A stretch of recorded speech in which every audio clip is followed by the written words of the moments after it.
చూడండి అందుచేత సమస్త కల్ముషమును విర్రవీగుచున్న దుష్టత్వమును మాని లోపల నాటబడి మీ ఆత్మలను రక్షించుటకు శక్తిగల వాక్యమును సాత్వికముతో అంగీకరించుడి.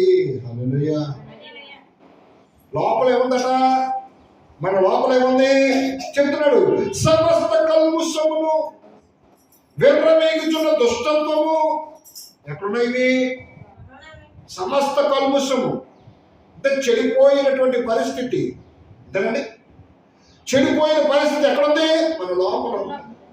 దుష్టత్వము, ఆ చెడును జరిగించే ప్రతి క్రియ కూడా ఎక్కడుంది? లోపల. చెడు తలంపులు, చెడు ఆలోచనలు, ఆ చెడు క్రియలు అన్ని ఎక్కడున్నాయంటే మన లోపలే ఉన్నాయి. అందుకే అంటాడు ఇర్మీయా గ్రంథంలో ఏమంటాడు? హృదయము అన్నిటికంటే మోసకరమైనది. హల్లెలూయా. ఏంటండి చదువుతారన్నమాట? చదువురా, తెలుసా? చదువు 17:9.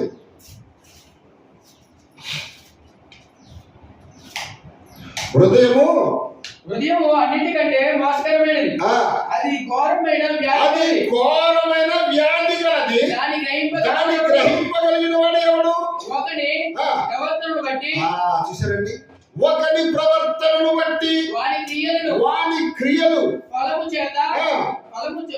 చొప్పున ప్రతీకారము చేయుటకు యెహోవా అను నేను హృదయమును పరిశోధించువాడను, అంతరింద్రియములను పరిశీలించువాడను. హల్లెలూయా.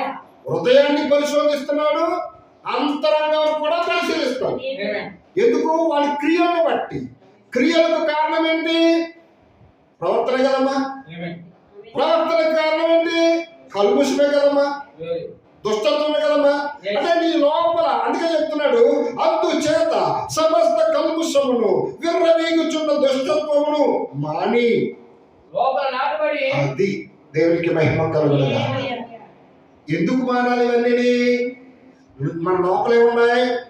కల్ముషం ఉంది, దుష్టత్వం ఉంది, అంత చెడుతో నిండిపోయింది.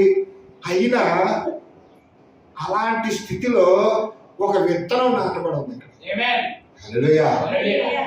లేదమ్మా, ఒక విత్తనం నాటబడి ఉంది ఇక్కడ. ఏంటి ఆ విత్తనం?